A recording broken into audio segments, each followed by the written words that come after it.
Acompanhe agora mais um tema doutrinário do Evangelho de Jesus. Boa noite, sejam bem-vindos. Cumprimentamos também os nossos internautas que nos assistem ao vivo. A nossa gratidão a todos, mas sobretudo a nossa gratidão a Deus pelos 42 anos de existência do Grupo Espírita Mensageiros da Luz. E nós trouxemos algumas fotos. Estamos registrando a presença do Fernando, mas nem estamos chamando ele para cá, porque o Fernando assinou a ata de fundação do Mensageiros da Luz, para ele ter a oportunidade de ver essas fotos, que são fotos muito antigas. E aí a gente está pedindo às meninas para passar algumas, e a gente vai contando para vocês essa história.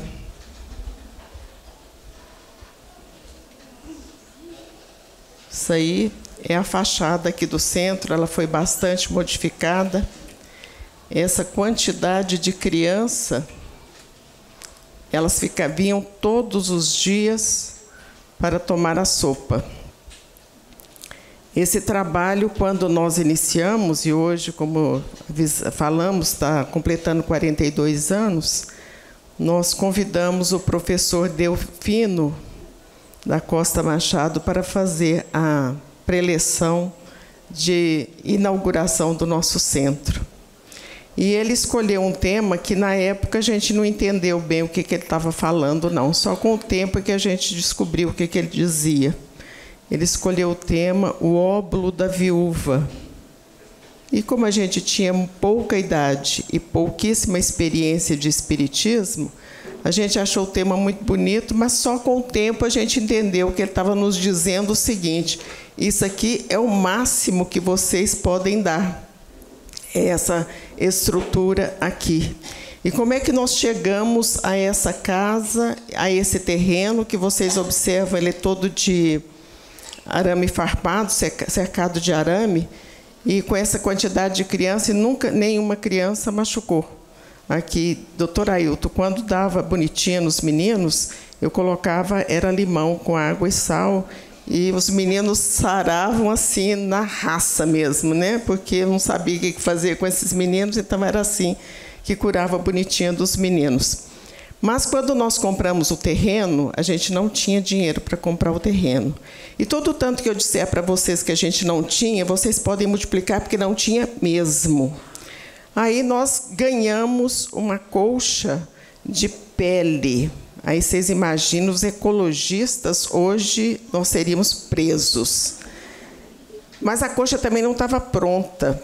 E aí a Adelaide, a esposa do Fernando, resolveu o problema. Ela falou assim: eu ponho um babado aqui, nós vamos fazer uma rifa dessa colcha. Aí vender a rifa. E aí, procurando os amigos, era aquele famoso desmancha-roda mesmo. A hora que a gente chegava, e depois a gente sabia que não podia vender rifa em espiritismo, mas a gente fez de conta que não sabia e vendeu a si mesmo a rifa, porque senão não comprava o lote, né? Compramos o lote e viemos para cá. E vocês observam que não tem mais nada na região. Era só nós. E esse tanto de menino aí. E o nós era assim, vocês estão falando, nossa, vocês estão achando que era uma equipe, né? Não, era o Fernando com a mulher dele, os filhos dele, tudo pequeno. Eu com meus filhos também, tudo pequeno. O Zé Raimundo com a Nilda, a Maurita e a Heloísa, uma companheira nossa. Era esse o povo que estava aqui. E hoje eu vi uma pessoa comentando assim no Face: nossa, mas vocês resistiram? Não, muitos desistiram mesmo. Teve uma que chegou aqui, daqui a pouquinho vocês vão ver a nossa cozinha gourmet mesmo. Teve uma que chegou aqui e falou: vocês vão cozinhar nessa trempe aqui, com esse tanto de bactéria. Eu fiquei tão impressionada quando ela falou bactéria para nós, sabe? Tanto de bactérias, os meninos vão adoecer. Eu olhei os meninos comendo tudo no chão. Tem uma foto dos meninos comendo tudo no chão. Aqui eles já estão dentro do centro, ó. Olha as cadeiras que vocês estão sentados, são as mesmas cadeiras. E a gente dava aula para esses meninos todos os dias, porque tinha sopa todos os dias. Agora, adivinha o que era a sopa que a gente fazia? Essa Heloísa, companheira nossa, ela não podia vir à noite, porque era muito longe, né? porque o asfalto acabava ali no Colégio Marista, e a gente subia tudo isso aí, caía naquele tanto de buraco, que era uma coisa absurda, o tanto que tinha de buraco. Então, o marido dela deixava ela vir de dia, mas ela não vinha de noite. Aí ela resolveu o problema da colaboração dela. Ela falou assim, eu fui lá no supermercado que tinha ali perto do Mutirama, acho que ainda tem outro nome agora, e ganhei pé de frango, pescoço de frango, e fubá. E todo dia a gente vinha para cá e fazia, todos os dias. E os nossos filhos também comiam esse pé de frango com pescoço de frango engrossado com fubá, e era uma delícia, né? Porque os espíritos mentorei e ajudavam. Teve uma vez que a gente ganhou 2 sacos de batata, e aí eu mesma fui buscar a batata. Na metade do caminho, nós descemos, Campos comigo, né? Sempre. Jogamos a batata fora, porque o mau cheiro era tanto, a batata estava toda podre, e nós jogamos essa batata fora e acabamos de chegar aqui sem as batatas. Então, todos os dias tinha sopa. Hoje, se a vigilância sanitária chegasse aqui, a gente saía preso, né? Porque os meninos ficavam sentados no chão. Olha aí, ó, que maravilha. A cozinha. Começou a aparecer a cozinha. Essa com o bebezinho do braço, que eu não sei quem é, sou eu mesma, né? Olha aí. Mais criança, mas era muita, muita criança mesmo. E essa história, a gente ficou nessa situação aqui com essas pessoas por uns 4, 5 anos, mais ou menos. Só nós.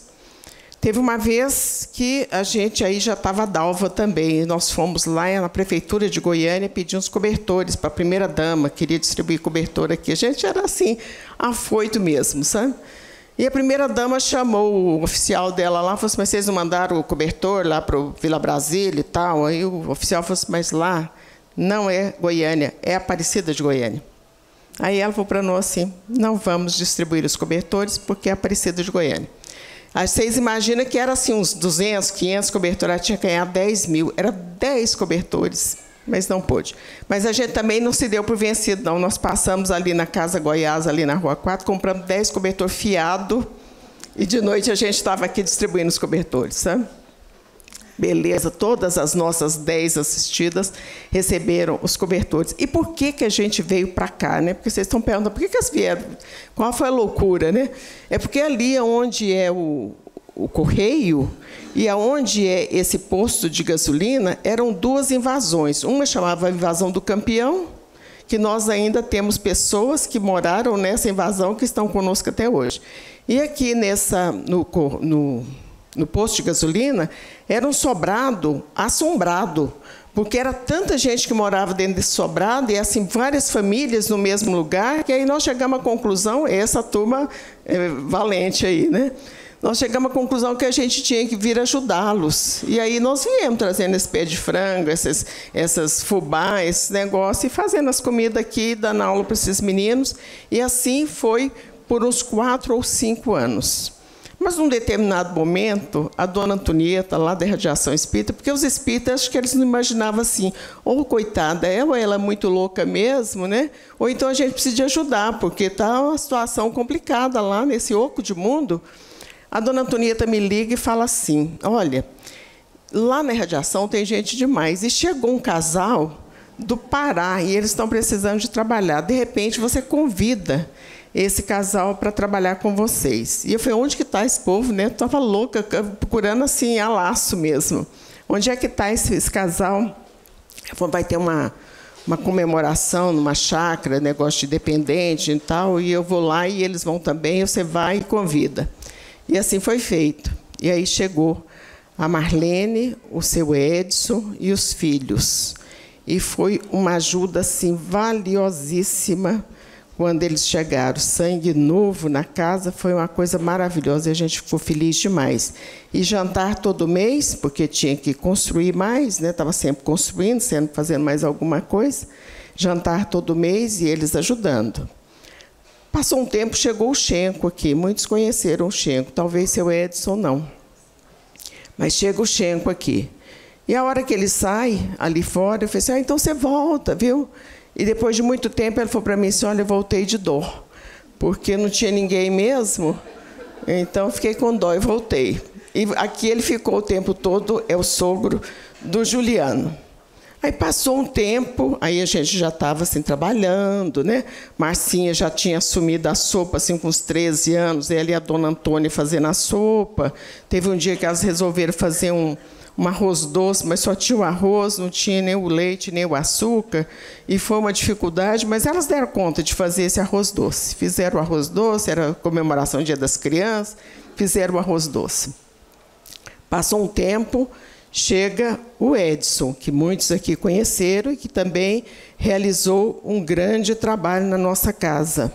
E aí foram chegando outras pessoas, chegou também o doutor Luiz, que é irmão do Schenco, que era um médico, que atendeu muito aqui. Foram chegando outras pessoas, foram chegando, e a gente foi engrossando a família do Grupo Espírita Mensageiros da Luz. Evidente que muitos dos nossos companheiros já não estão aqui mais.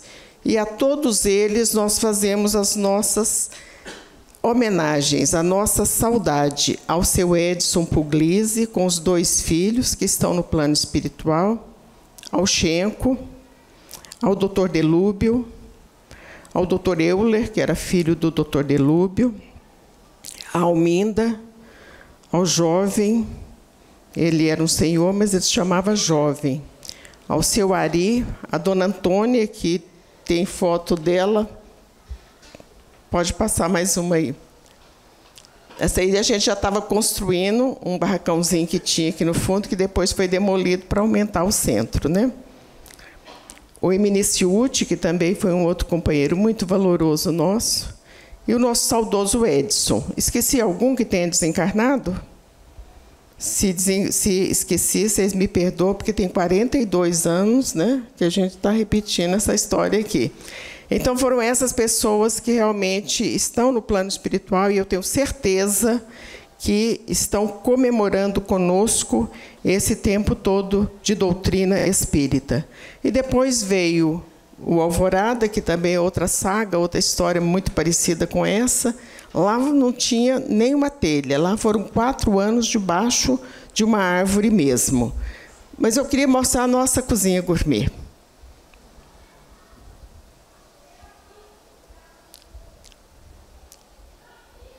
Esse aí é o teto da cozinha, gente. Ó. Ele era de plástico preto. Vigilância sanitária, se chegasse aqui, hein? Nós estávamos perdidos mesmo. Tem mais algum? Aí, olha que gracinha a nossa cozinha, ó. Mas já tinha evoluído bastante, porque no começo a cozinha era no tempo mesmo, foi o dia que a moça falou que estava cheio de bactéria, e as senhoras segurando o fogo com as bacias, porque senão o fogo ia embora, né? Mas aí já estava construindo a outra parte, né? É. E as nossas crianças. Então, são essas as nossas fotografias. Depois veio a Mansão da Esperança, depois o Luzes e hoje a Casa de Oração. E a gente, então, nesse período todo, a gente sabe da quantidade de espíritos que foram socorridos.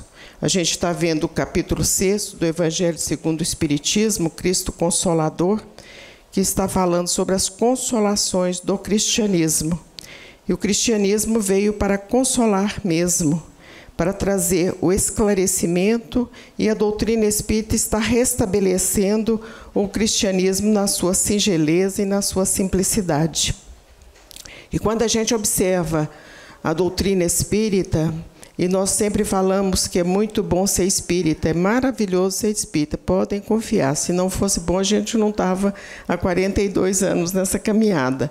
Mas não é fácil, porque o espírita exige-se do espírita e ele exige de si mesmo muita disciplina, muito método, muito estudo. Então, não existe espírita sem estudo. Se nós continuarmos a leitura deste capítulo, nós vamos ver no item 5, que está terminando, o Cristo Consolador, quando o Espírito de Verdade diz: espíritas, amai-vos, eis o primeiro ensinamento.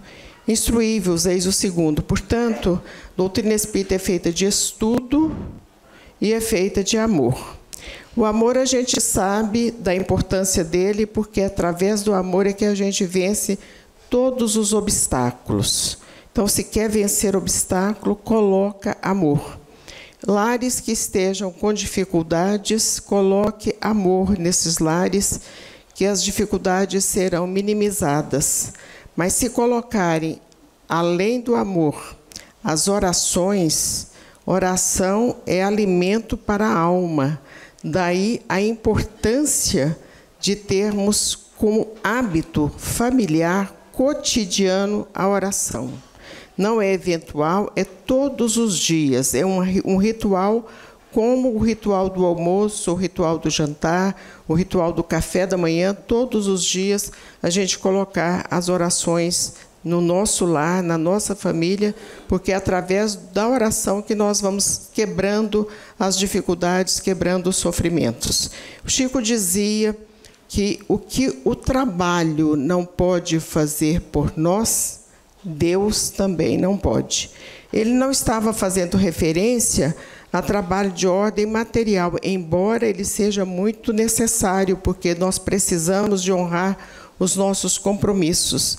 Ele estava falando de trabalho na ordem assistencial, na ordem do amor, na ordem da caridade, da fraternidade, da solidariedade. Era isso que ele estava falando. Para termos essa condição de fazermos esse trabalho de solidariedade, precisamos primeiramente ser solidários conosco. Então, há necessidade de aprendermos a nos amarmos, e a gente ainda não conseguiu fazer isso. E aí a gente fica nervoso, fica irritado, fica aborrecido, e vamos envenenando as nossas condições físicas e as nossas condições perispirituais. Então, há necessidade que a gente se ame, porque do momento que nós nos amarmos, nós teremos condições de amar a outro. Ninguém dá o que não tem. A gente sempre diz isso, que ninguém dá o que não tem.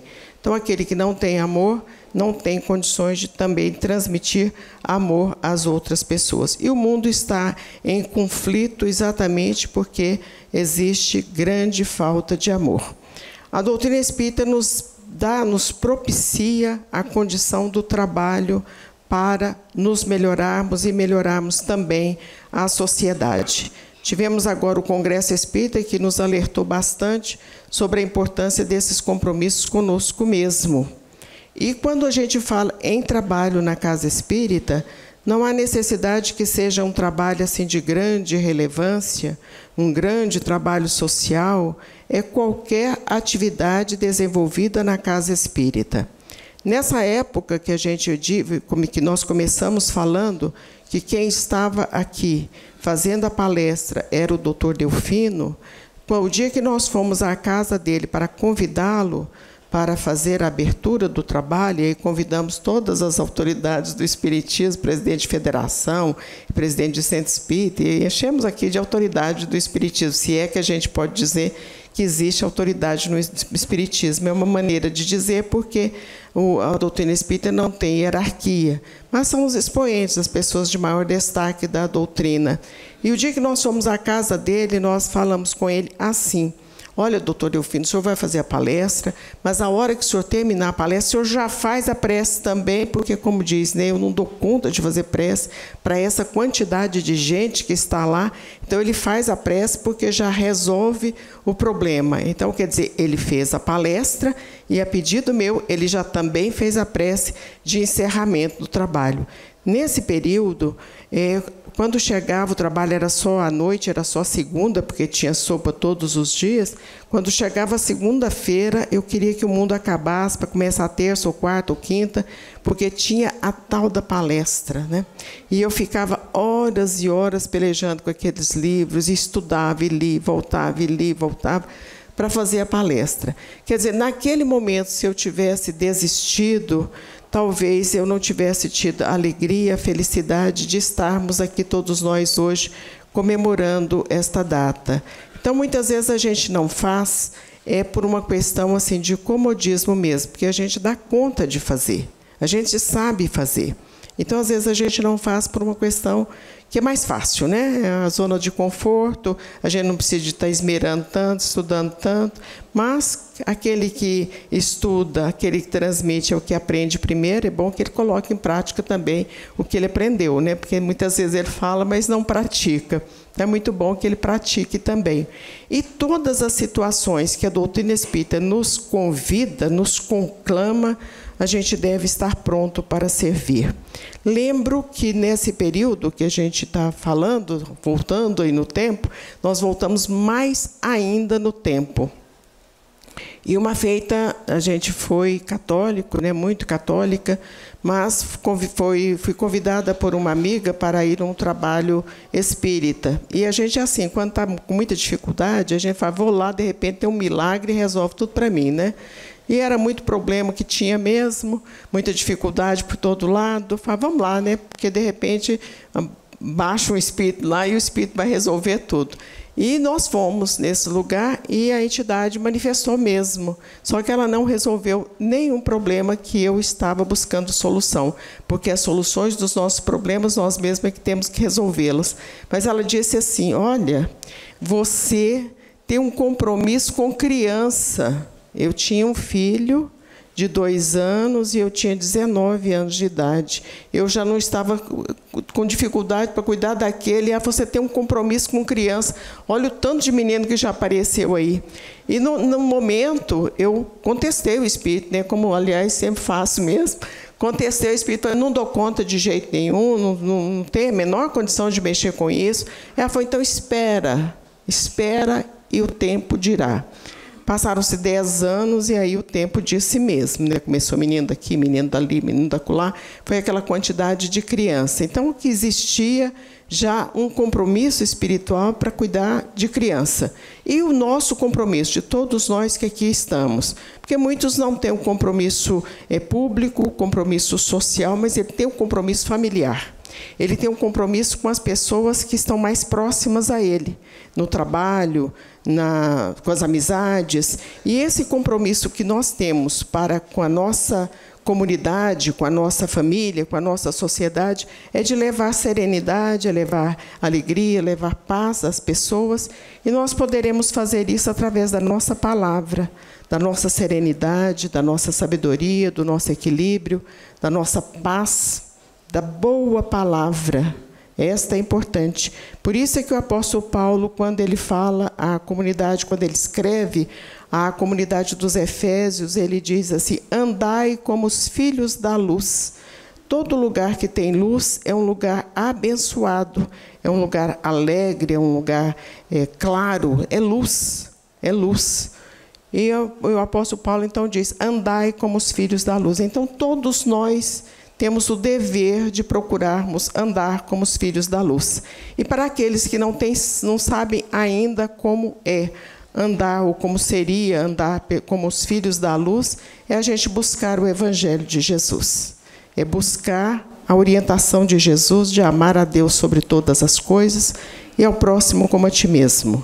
É buscar, se não soubermos ainda, a parábola do bom samaritano. A parábola do bom samaritano é considerada a parábola das parábolas. Quer dizer, se existe uma parábola que é a mais suntuosa, melhor de todas as parábolas, embora todas elas belíssimas, a parábola dos perdidos e dos achados, que são 3, as parábolas de perdidos e achados são lindíssimas, todas elas, dos talentos, do filho pródigo, todas elas são belíssimas, mas a parábola do bom samaritano é aquela parábola que aquele samaritano que era tido como uma pessoa excluída do convívio dos judeus, é aquele que vai atender a pessoa que estava caída na beira da estrada. E ele atendeu aquela pessoa sem saber quem era. Então, quando nós temos essa proposta de servir, nós damos conta de fazer, mesmo sem dinheiro, mesmo na adversidade, mesmo sem saber como faz, porque a gente, com o tempo, a gente vai caminhando, os Espíritos vão nos auxiliando e a gente dá conta de fazer sim. Então, a parábola do bom samaritano é um exemplo e é um guia para todas as pessoas, fazer a outrem independentemente de sabermos quem é aquela pessoa, e isso é a base da caridade. E a caridade é pedra angular do Espiritismo. Quando Kardec pergunta aos espíritos o que seria caridade, e eles vão responder a ele: benevolência para com todos, indulgência para com as imperfeições alheias, perdão das ofensas. Todo mundo dá conta de fazer isso. Olha, perdoar é maravilhoso. Então, todo mundo pode começar a treinar agora, a ser benevolente, indulgente e perdoar as ofensas, não 7 vezes, mas 70 vezes, 7 vezes cada ofensa. Que Jesus nos abençoe, muita paz, muito obrigada pela presença de todos.